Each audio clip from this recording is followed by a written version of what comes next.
Question है, if capital A is a square matrix,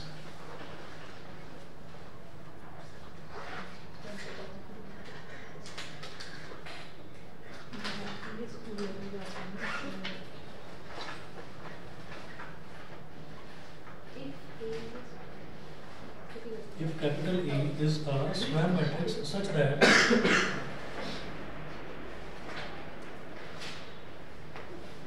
if capital A is a square matrix such that A square is equal to A square is equals to A.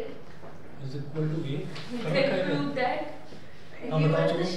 और आगे question होगा कि I plus A का whole cube -7 है। Good. is equals to what? I answer ऐसे किसका? Question लेके बैठी। Then I plus A का whole cube I plus A का whole cube -7 is equal to पूरे साल में पहला क्वेश्चन है जो मुझे अच्छे से आ रहा है तू कर नहीं करेगी बात is equal to अब ऑप्शन देखिएगा नहीं पूछा अच्छा क्वेश्चन लिखिए A ऑप्शन बी है I minus A option C है I और ऑप्शन डी है 3A। सॉल्व करके दिखा दो ना सर पेन तो देखी तभी तो सॉल्व पेन दो और सॉल्व करके दिखाओ भी फटाफट। मुझे पूरा बकायदा सॉल्यूशन याद है कि कैसे ठीक है करिए। सर पेन दे दो। अरे पेन मेरे पास नहीं है। हां ठीक है सर ले ही नहीं दे चलो ठीक है। अरे ठीक है भाई चलो। हाँ जी ऑनलाइन वाले जरा करना ट्राई कैसे होगा। क्या दे उसका पहले तो फाइनल सर हां दिमाग खराब I plus A का whole cube -7A A square is equal to A दे रखा है।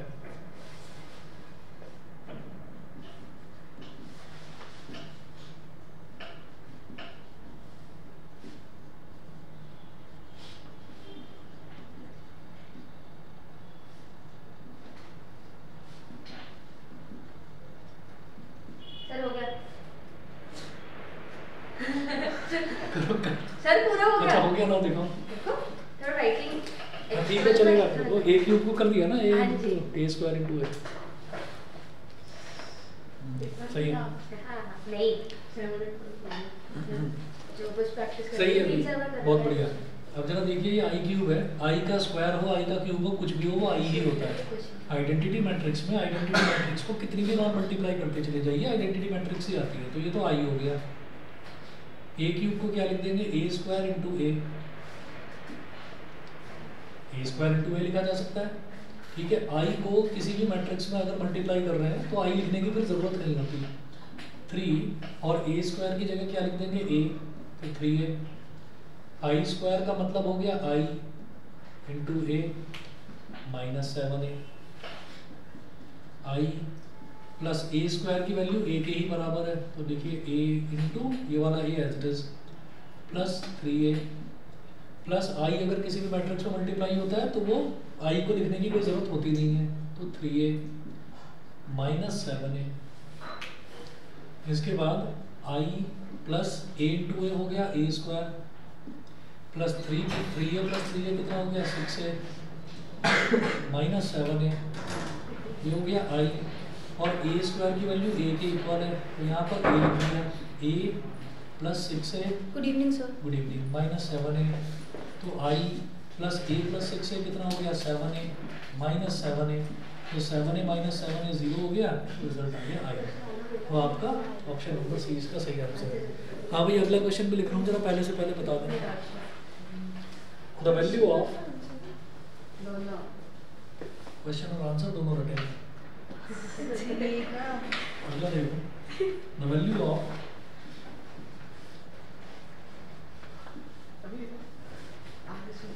द वैल्यू ऑफ कॉस अगे नहीं अब बताना tan 1 मिनट अब बताना नहीं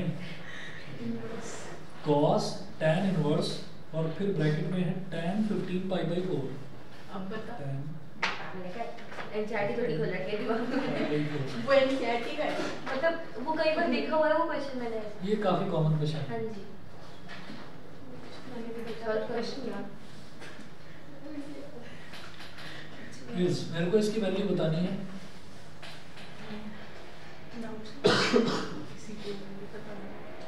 माइनस 1/√2 ये ऑप्शन ए है,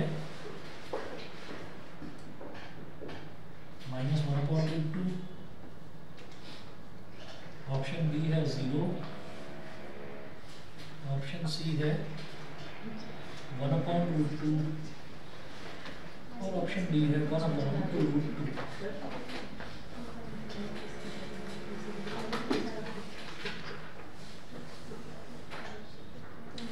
जो tan इनवर्स है, tan इनवर्स से tan कैंसिल आउट हो जाएगा तो cos 15π/4 आ जाएगा सर।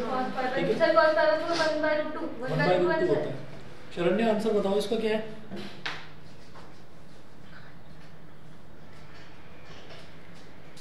तो आंसर ही नहीं है मेरे पास, एक्चुअली पेपर का क्वेश्चन था। ठीक है, कोई बात नहीं।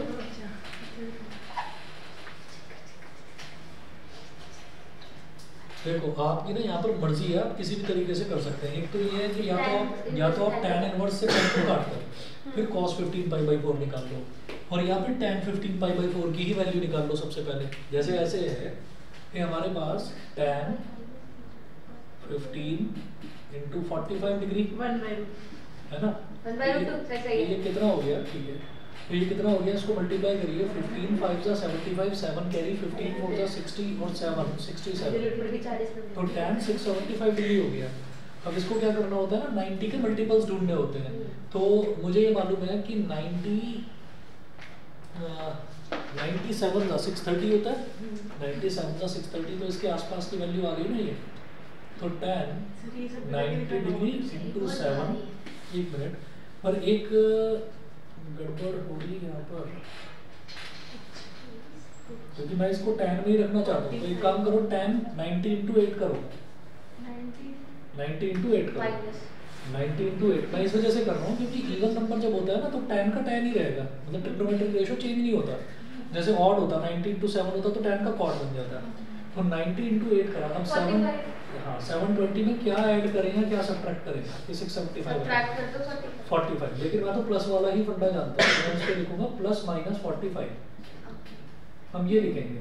और फिर tan 90 × 8 का मतलब क्या हो गया? 90 × 8 मतलब 90 × 8, 90 × 4 जब करेंगे तो पूरा 360 डिग्री कंप्लीट, 90 × 8 करेंगे तो एक और 360 डिग्री कंप्लीट, 90 × 8 में जब कुछ ऐड करेंगे तो फर्स्ट क्वाड्रेंट में ऑल पॉजिटिव, तो हमारा tan भी पॉजिटिव।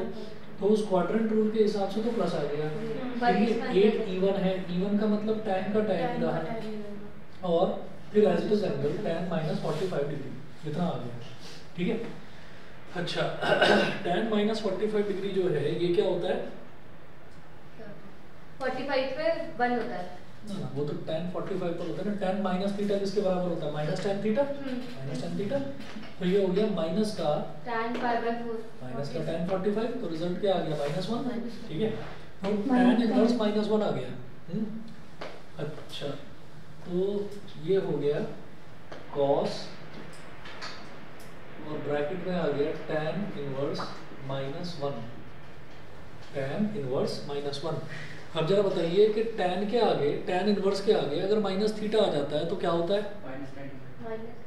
माइनस tan थीटा या कुछ और?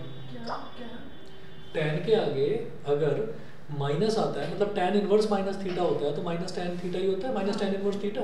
ठीक है, तो लिख लीजिए cos माइनस tan इनवर्स, और tan इनवर्स 1 की वैल्यू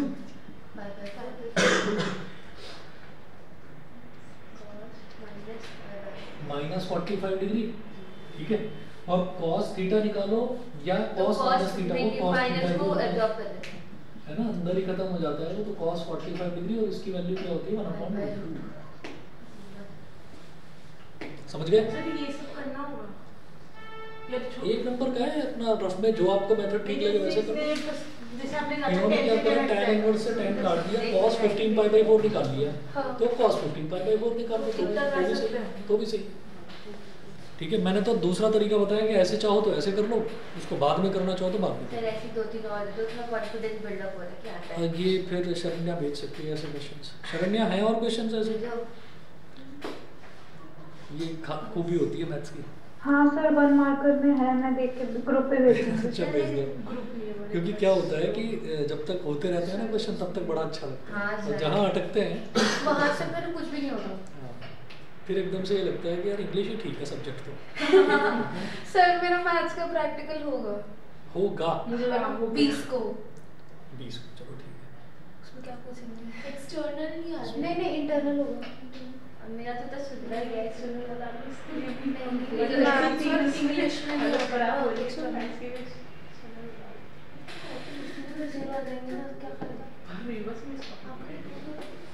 जो स्कूल वाले टीचर है वो नाराज तो नहीं है ना? वो तो वही है जो मैंने बताया था। हाँ वो कोई बात नहीं। वैसे नाराज नहीं है। कौन? अच्छा मैथ्स कि ट्यूशन नहीं आ रहे थे ना काम तो करके रखे शॉर्ट में काम है पूरे स्टेप बाय स्टेप एमसीक्यू है ब्रो शॉर्ट करेंगे तो अच्छा होगा आराम से। मैं समझ स्टेप्स मुझे ऐसे याद है। तो काम करेगा 3 घंटा एमसीक्यू में निकाल एमसीक्यू तो क्या थी एमसीक्यू करती पूरी बात तो तो मैं आगे मुझे वही तो दिक्कत है एमसीक्यू लगा है इससे तो मैं एमसीक्यू बोल रही हूँ वैसे छोड़ देती 20 नंबर होता है। और किसी का कोई डाउट हो? जो हाँ भाई आता है लकी वो खुद ही करती हूँ। कोई डाउट हो पीछे बता दो। एग्जाम के सारे क्वेश्चंस हो गए थे? सब हो गया था? मतलब full out of full? Maths का तो सैटरडे है वरना वो कंफ्यूज है तो रिजल्ट बढ़िया नहीं आता, पता नहीं क्या हो गया था। फिजिक्स का बहुत मुश्किल था सर बड़े से मुश्किल आ रहा था। इंटीग्रेशन नहीं हो रहा तो बाकी सब कहाँ से होगा पता दिखाओ, दिखाया तो करो questions। अब तो बस तो फिर अबे इंटीग्रेशन करने से तो फेल हो जाएगी ना करने से। सर इंटीग्रेशन नहीं हो रहा। इंटीग्रेशन इंटीग्रेशन होगा, ट्राई तो करो। नहीं पता नहीं क्या मैं करूँ, ट्राई तो करो एक बार। करती हूँ पर एक पॉइंट पे आके मैं फिर अटक जाती हूँ। कहाँ तो कौन कौन से क्वेश्चंस हैं जहाँ अटक रहे हो बताओ, और उन क्वेश्चंस को एक बार दोबारा देखो करके। भाई इसीलिए जैसे ये इसका यही फ़ायदा है, ये जो चैप्टर वाइज है, चैप्टर वाइज में सॉल्यूशन बहुत अच्छे दे रखे हैं। जहाँ आप अटकोगे आपको सॉल्यूशन मिल जाएगा वहीं के वहीं। फिर भी अटको, नोट कर लो, तभी फ़ोटो खींच कर भेज दो, तो जो भी क्लास होगी उसमें बता दूँगा मैं आपको। कल आ सकते हो? कल सुबह तो सारे ही आ रहे हैं। सारे यार इंटीग्रेशन मतलब भाई मैंने बोला तो था रेगुलर रखेंगे ना क्लास। हाँ फिर दोपहर में कल तो नहीं, कल शाम को क्लास नहीं होगी ना, तो जिस दिन शाम को क्लास नहीं होगी उस दिन आपको फर्स्ट हाफ में आना है। हाँ तो मैं टाइम बता दूंगा, या तो 11 बजे का रखूंगा या 12 बजे का बता दूंगा। सर रात को बता दूंगा। हाँ हाँ आज ही बता दूंगा, आज ही बता दूंगा। हाँ शरण्या भेज रहे हैं क्वेश्चंस? ये सर एक असर्शन रीजन वाले क्वेश्चन है, वो मैं ग्रुप पे भेज रही हूँ। भेजो जरा। सर मेरा सेशन रीजन बहुत गलत होता है। ऐसा सेशन बहुत गलत होता है। चलो अभी देखते हैं। यस सर सेशन भी मुझे तो सब इसलिए तो कल हो गया।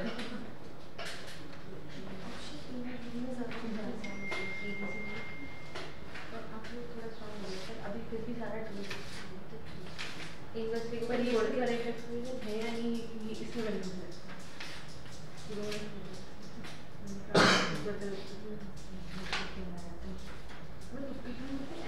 देखो भी जरा बताओ फटाफट इसको देखकर। सर मेरे नंबर पे एक बार मेरे नंबर पे ग्रुप नहीं है। नहीं आपका नंबर ग्रुप पर नहीं है। हाँ वही हाँ मतलब वही मेरा से नंबर पर ग्रुप नहीं है। हाँ वही मतलब थोड़ा हो जाता है सर कुछ का। कौन सा वाला number?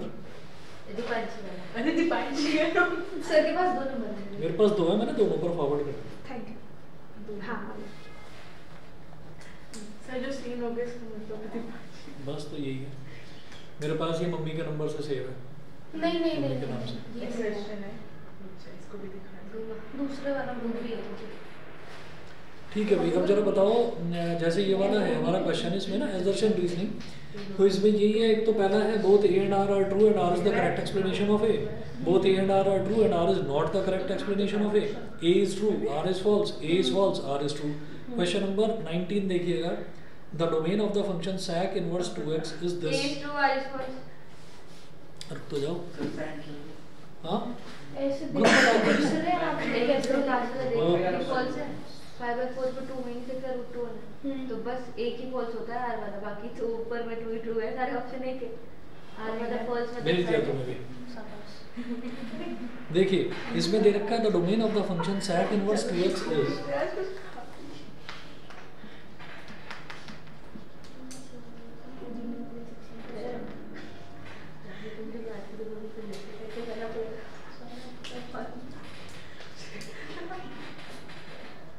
The domain of the function, अरे शरण्य आज तो एग्जाम था ना शायद, ये उसी का है क्या? हाँ ऐसे लग रहा है, ऐसे पेन तो में पेपर के क्वेश्चन आए हैं। अच्छा अच्छा, आज का कल था, आज ही तो था शायद। मंडे को था ना, ये ध्यान में तो हाँ, है, हाँ, मंडे को था ना, अच्छा कल था। फिर वो क्या पता? अबे कृति भी ध्यान में है और बंच भी ध्यान में, और संडे को इसलिए पढ़ने आया। The domain of the function A is false, R is true. ये रहेगा ऑप्शन। अरे कभी A is false, sec inverse 2x is, answer है सेकंड वाला। तो ऐसे बोलना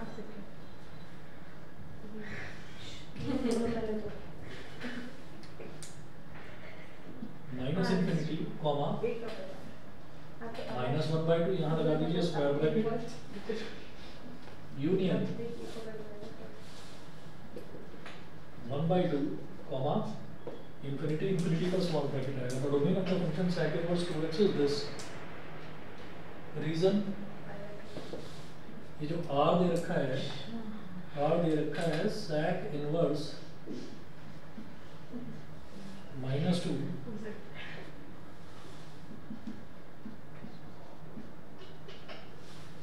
sec inverse -2 is equal to -π/4, ये दिया है। तो ये एजर्शन दे रखा है, अब या तो ये ट्रू है या ये फॉल्स है, दोनों में से, या हो सकता है दोनों ही ट्रू हो। अब आपको बताना है कि भाई क्या है यहाँ पर, domain of the function sec inverse 2x is this, ये दे रखा है। sec इनवर्स 2x का डोमेन क्या ये होगा? नहीं। आप अच्छा, ये बताइए डोमेन का तो- sec इनवर्स x का डोमेन क्या होता है? ये देखो,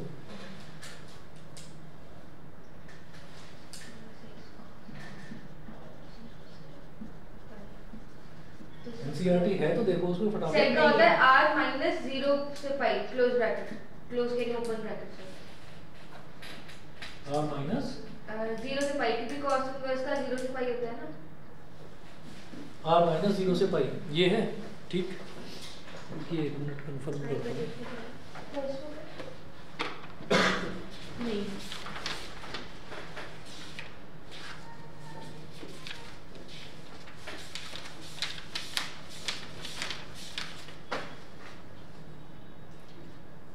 sec इनवर्स x का है, नहीं sec इनवर्स का है r माइनस -1, -1। -1, तो 0 से पाई वाला कौन सा था तरीका बता। बता रहा हूँ, -1, 1। sec इनवर्स x का है ये r माइनस -1, 1 और दोनों ही स्मॉल ब्रैकेट में है, ठीक है। अच्छा, और जो ये है आपका, sec x तो नहीं है खाली। सुनो क्या बोल रहे हो, कौन से वाला? जो एक होगा R माइनस 0 से पाई, पता नहीं मुझे किसी ने सुनाया था। r माइनस 0 से पाई है ही नहीं कोई किसी भी का, नहीं है, किसी का। रेंज होती है, हाँ, रेंज में तो भी 0 से पाई तो रेंज होती है। हाँ तो 0 से पाई -π/2 इसकी रेंज है sec इनवर्स x की। तो इसका मतलब ये हो गया कि ये जो है ना हमारे पास domain of sec inverse x, तो पहली चीज तो ये है कि हमारा a ही गलत है, a ही गलत है, क्योंकि ऐसा होगा कि नहीं, सर मेरे पास इसका शॉर्ट रुक जाओ, बस आप ये देखिए -1 से 1 के बीच वाली वैल्यू नहीं लेनी है, बाकी तो सब कुछ ले सकते हैं, बाकी तो सब कुछ ले सकते हैं। तो वो वैल्यूज क्या क्या हो सकती हैं? हमने ये कहा कि अगर हमारे पास ये एक नंबर लाइन है और नंबर लाइन पर मैंने इधर रिप्रेजेंट कर दिया -1 और इधर रिप्रेजेंट कर दिया +1, तो ये हो गया इन्फिनिटी और ये हो गया -इन्फिनिटी। तो हमने ये कहा कि नंबर लाइन का मतलब क्या होता है, ऑल रियल नंबर्स। उन रियल नंबर्स में से आपको ये बीच का पोर्शन गायब कर देना है बस, ठीक है। तो इसका मतलब कौन सा लेंगे, -∞ से -1। तो ये डोमेन है sec इनवर्स x का, इसका मतलब इसको मैं क्या कह सकता हूँ, -∞, -1, इधर भी स्मॉल ब्रैकेट इधर भी स्मॉल ब्रैकेट, दोनों तरफ स्मॉल ब्रैकेट होगा, ठीक है। और -1 लेंगे नहीं, -1 नहीं लेंगे रियल में से,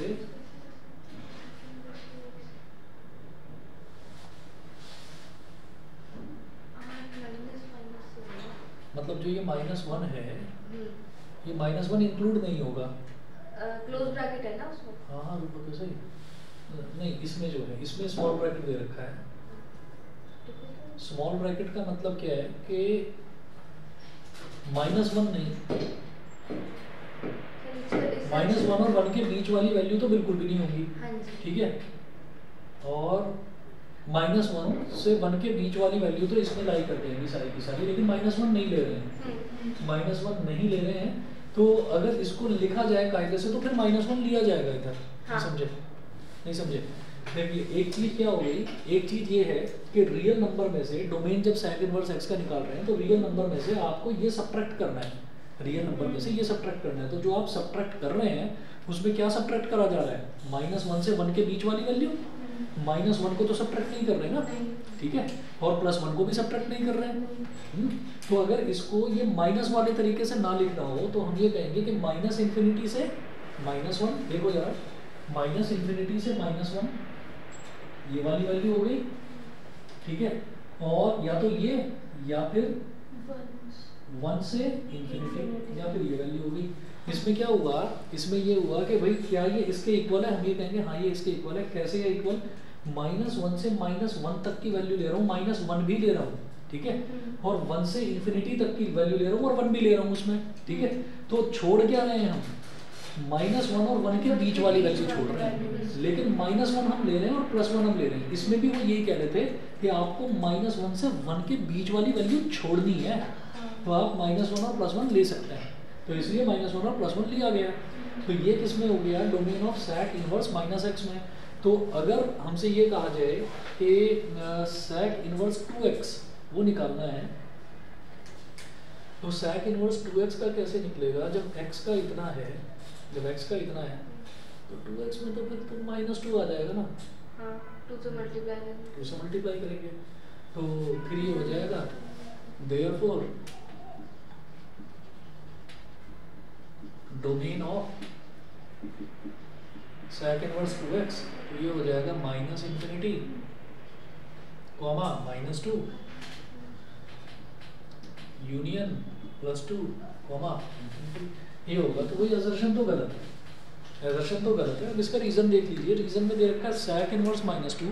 ये जो sec होता है, इस sec में ये चीज होती है, जब इनवर्स की बात करते हैं ना, जैसे cos इनवर्स होता है, cos इनवर्स -θ क्या होता है, माइनस cos इनवर्स थीटा क्या होता है, cos inverse theta, pi minus cos inverse theta, pi minus cos inverse, ठीक है ना, ये होता है। तो इसका मतलब, और जो sec है sec में भी वही होता है, तो sec इनवर्स -2, sec इनवर्स -2 ये हो जाएगा पाई माइनस sec इनवर्स 2, ठीक है। अब pi minus sec inverse 2, sec inverse 2 क्या होता है भाई, cos के टेबल में 1/2 जहां पर आए, sec के टेबल में 2 वहां पर आ जाएगा, sec उसका रेसिप्रोकल होता है, π/3 60 डिग्री। तो ये 2π/3 हो गया, तो ये -π/4, ये भी गलत है, हाँ वही तो है ना, और ऐसा तो कोई ऑप्शन ही नहीं है, ऐसा तो कोई ऑप्शन ही नहीं है। हाँ।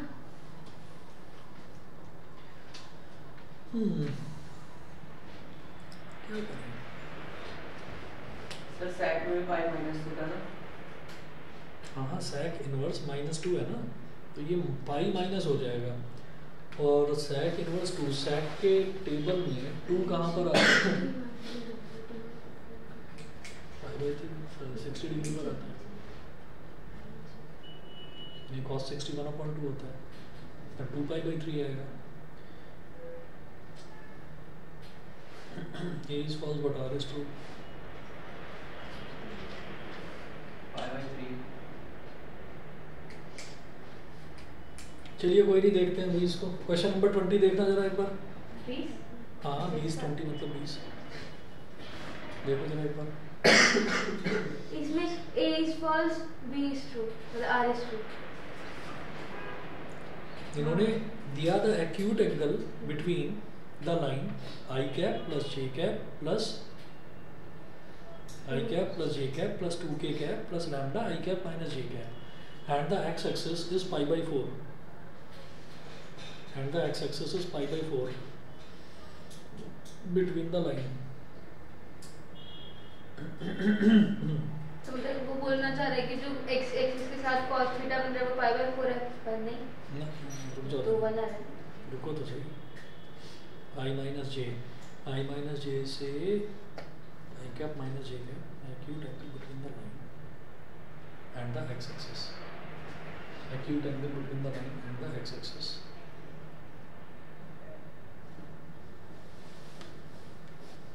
अच्छा, ये जो दूसरा दे रखा है ना हमको, रीजन जो दे रखा है acute angle between the lines, तो ये जो एंगल है, एंगल निकालने का तरीका तो बिल्कुल ठीक दे रखा है, ये तो यही होता है। और acute angle between the lines, अच्छा एक लाइन हमारे पास ऊपर दे रखी है, देखना जरा, हो सकता है AB ट्रू हो, देख लेते हैं अभी।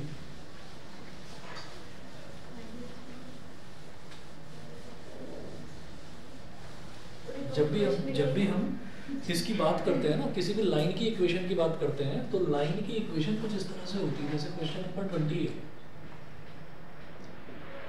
तो इसमें जो लाइन 1 दे रखी है वो क्या है, R vector is equal to I cap plus J cap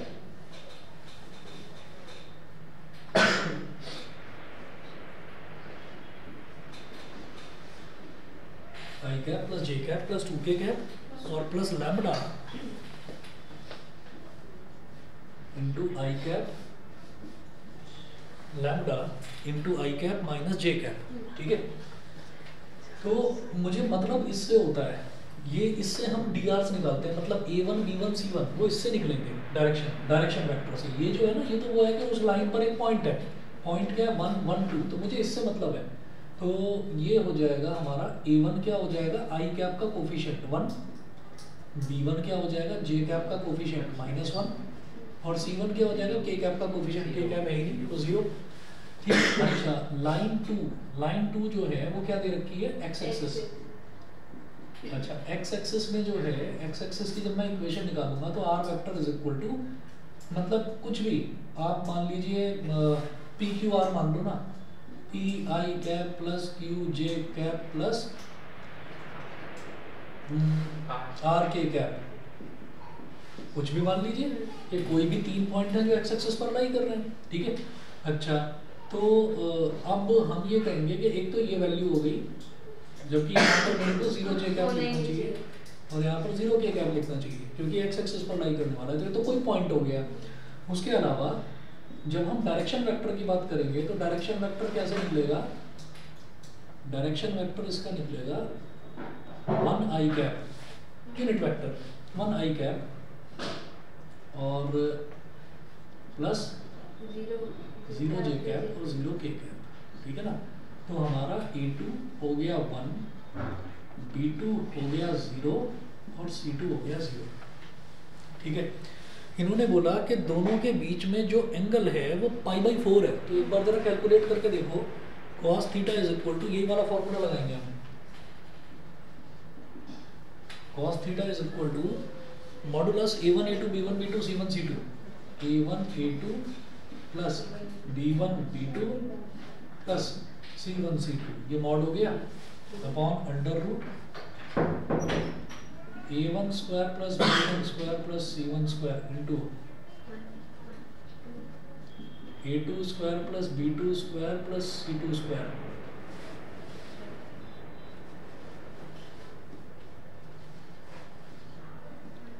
cos theta is equal to a1 a2 1 into 1 1 b1 b2 कुछ भी करो 0 0 ही होगा, ठीक है।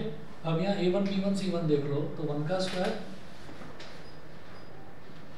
स्क्वायर प्लस माइनस 1 का स्क्वायर, मुझे सही लग रहा है ये? हाँ सर सही है, ठीक है, और 0 का स्क्वायर, तो ये अंडर रूट हो गया, ठीक। और जब a2 b2 c2 करेंगे तो ये क्या हो जाएगा 1 का स्क्वायर प्लस 0 का स्क्वायर प्लस 0 का स्क्वायर, इसका अंडर रूट। तो cos theta is equal to 1, ऊपर 1 बचा, 1 का मॉड तो 1 ही होता है, अपॉन ये कितना बचा √2 और ये कितना बचा 1, तो 1 अपॉन √2 आ गया, थीटा की वैल्यू π/4 सही है। इसमें ऑप्शन ए आएगा, both A and R are true and R is the correct explanation of A, ठीक है। क्वेश्चन नंबर 20 इंपॉर्टेंट मार्क कर लेना, प्री बोर्ड होता है इसलिए कि हमें ये समझ में आ जाए कि बोर्ड में ऐसा भी ट्रेलर देखने को मिल सकता है। ये इसमें मुझे कुछ कंफ्यूजन हो रहा है, ये मैं आपको चेक करके बता दूंगा ये वाला क्वेश्चन क्या है, ठीक है। और कोई डाउट हो तो बताओ।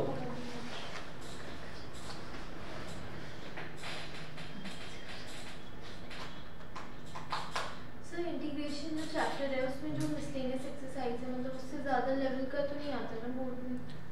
नहीं, ठीक है, उससे ज़्यादा लेवल का नहीं आएगा। मिसलेनियस अपने आप में मतलब बहुत अच्छा स्टैंडर्ड है उसका। और एक वो वाला क्वेश्चन याद रखना, मिसलेनियस में वो जो e की पावर 2x वाला क्वेश्चन है, जिसमें e की पावर 2x - 1 अपॉन e की पावर 2x + 1, e की पावर x से ऊपर नीचे डिवाइड करना होता है, एक वो वाला क्वेश्चन है। एक क्वेश्चन है जिसमें मतलब हमको x 1/x³ कॉमन लेना होता है, पावर में 1/3 दे रखा होता है। मतलब मिसलेनियस का एक एक क्वेश्चन जो है वो इम्पोर्टेंट है, वो मत छोड़ना आप। और फिर आप जब एक बार ये भी देखेंगे ना, चैप्टर वाइज भी देखेंगे, तो आपको लगेगा कि अगर आपने मिसलेनियस कर ली है तो काफ़ी मतलब इजीली। मैं बार बार भूल जाता हूँ, हाँ मैं बोलता हूँ, आज इनको बोलता हूँ, वो मैं अपने लिए भी मंगा लेता हूँ, क्योंकि इसमें ना बार बार ये देखना पड़ता है ये सिलेबस में है, ये सिलेबस में नहीं है, ले ही लेते हैं, लिख लेता हूँ उस चीज़ को।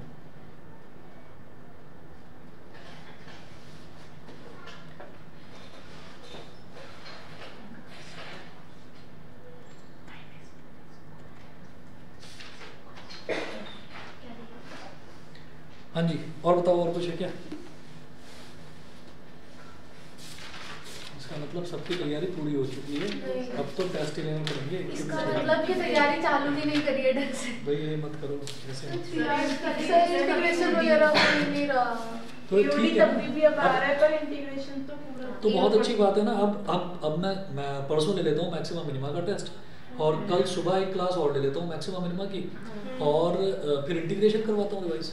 सर 3 आवर वाले टेस्ट कब से स्टार्ट होगा? जब आप कह दो तब से कर दूंगा। बाकी मैं इस चीज़ का इंतजार कर रहा हूँ कि एक बार सब बच्चों की प्रैक्टिकल वगैरह ये सब निपट जाएं, जो मुझे लगता है शायद 26 जनवरी तक तो निपट जाएंगे। लास्ट फेब को मेरा 8 फेब को खत्म, 27 को मेरा लास्ट है, बस तो 27 के बाद ले लूँगा मैं, 28 को रख लेता हूँ। हाँ चलो 10 तारीख तक करते करते ना 27 फरवरी आ जाएगी, जिस दिन पहला पेपर है। मैं ना मतलब आप ले लेना, मैं बाद में दे दूँगी, क्योंकि मैं 27 से 31 तक नहीं दूँगी। ठीक है, मैं आते ही दे दूँगी, मैं 31 को आते ही वो टेस्ट दे दूँगी। वो है प्रैक्टिकल। असल में पता है क्या हुआ, ये चीज़ उसके बाद, ये चीज़ उसके बाद, एक्चुअल में बात करते करते ना पूरा साल में ये टेस्ट के नाम पर शायद 1 या 2 टेस्ट हुए, 2 टेस्ट हुए। तो इसीलिए मैं ये कह रहा हूँ कि मतलब ले लेते हैं, अब टेस्ट बहुत हो गया, अभी हो जाएंगे तो तैयारी हो जाएगी, अभी भी 1 महीना है, पढ़ा आप सब कुछ चुके हैं, एक बार ढंग से टेस्ट हो जाएंगे ना तो सही रहेगा।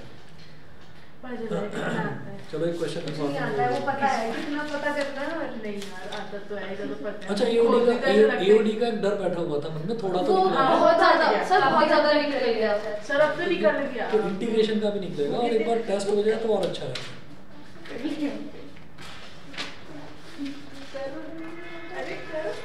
अभी 2-3 बच्चे तो आज इसी नाराजगी में नहीं आए कि हम तो टेस्ट की तैयारी करे बैठे थे, हाँ पर मतलब टेस्ट नहीं लिया। हाँ एक्चुअली अरे नहीं ऐसे नहीं सर, एक तो सच में तू यहाँ। अच्छा एक काम करो, एक क्वेश्चन नोट करिएगा, prove that the area of a right angle triangle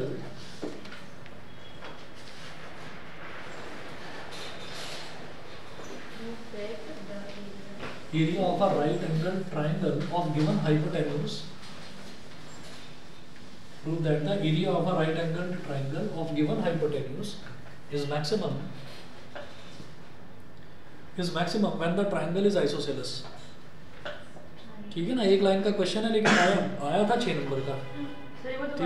Prove that the area of a right angled triangle of given hypotenuse, right angled triangle of given hypotenuse is maximum when the triangle is isosceles.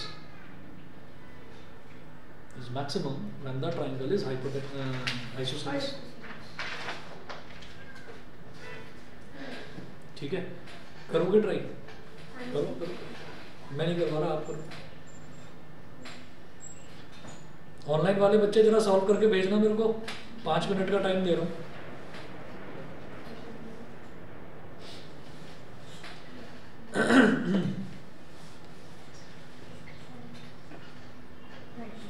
Given hypotenuse का मतलब समझ में आ गया ना? ठीक है. अभी देखूंगा लड़की क्या करके आया पेपर. देखूंगा. इसकी क्लास करो तो सही, ट्राई तो करो. डर गया इतने में. पेपर चल रहे थे ना इस वक्त, तो मैं क्लास ही देख रहा था. चलो कोई बात नहीं, करो तो सही, ट्राई तो करो. पेपर में तो दिया है.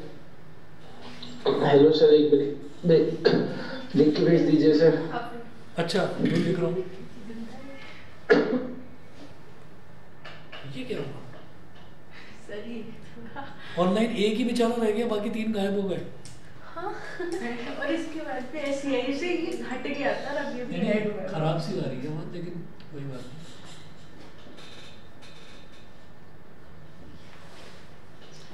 Prove that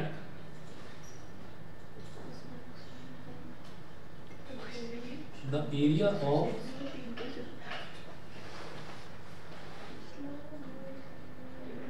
a right triangle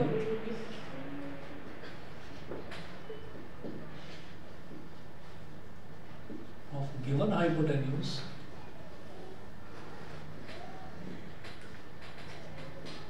is maximum when the triangle is isosceles. When the triangle is isosceles.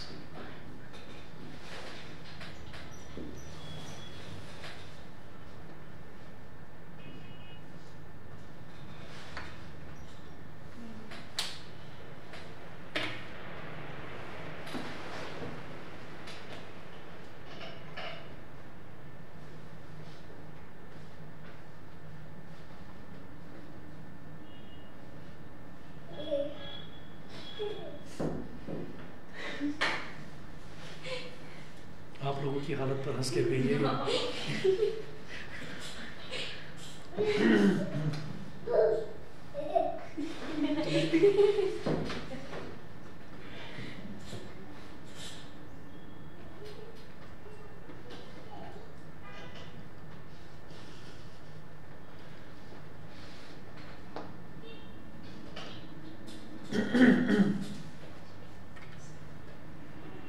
पता नहीं है करेगी क्या, पढ़ती नहीं है.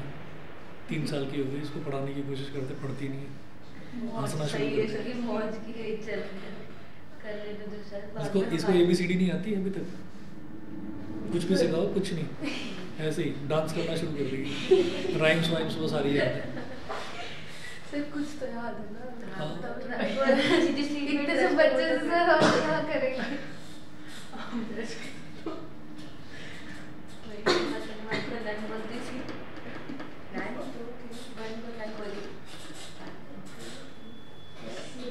अरे क्या इस पर परपेंडिकुलर ड्रॉप कर दिया बीच में. Given hypotenuse. भाई एक बात बताओ, जब राइट ट्रायंगल मैंने इस पहले हाइपोटेन्यूज लगाई, h स्क्वायर = 2x स्क्वायर आया, फिर x स्क्वायर की वैल्यू x स्क्वायर बाय 2. ठीक है, सही कर रहे हो. बाकी बच्चे सोचो जरा. Sir a equals to b तो प्रूव हो गया आइसोसेलेस ट्रायंगल. हाँ, अब बस ये और प्रूव कर दो कि जो उसका एरिया है वो मैक्सिमम है. बस मैंने एक चीज बताऊं, ये प्रूव कर रहा है कि आइसोसेलेस है. हाँ, triangle is isosceles. Prove that. शुरुआत इसी से हुई थी. तो मार दिया कि आइसोसेलेस. इसको x मान लो, इसको x मान लो और y मान लो, तो एरिया कैसे निकलेगा? Area half x into y करके तो निकलेगा. है ना, तो x को y की टर्म्स में निकाल लो। इसमें आधा क्वेश्चन तो तारा ही नहीं है। नहीं मैंने बीच में से उड़ा दिया वो कुछ तो वही तो मैं कह रही हूँ, आधा क्वेश्चन तो तारा ही नहीं है। हाँ तुम मैं सॉरी बेटा अभी तो लिख दी कर पाओगे कि नहीं बता दो, अगर कर पाओगे तो कर लो फटाफट से।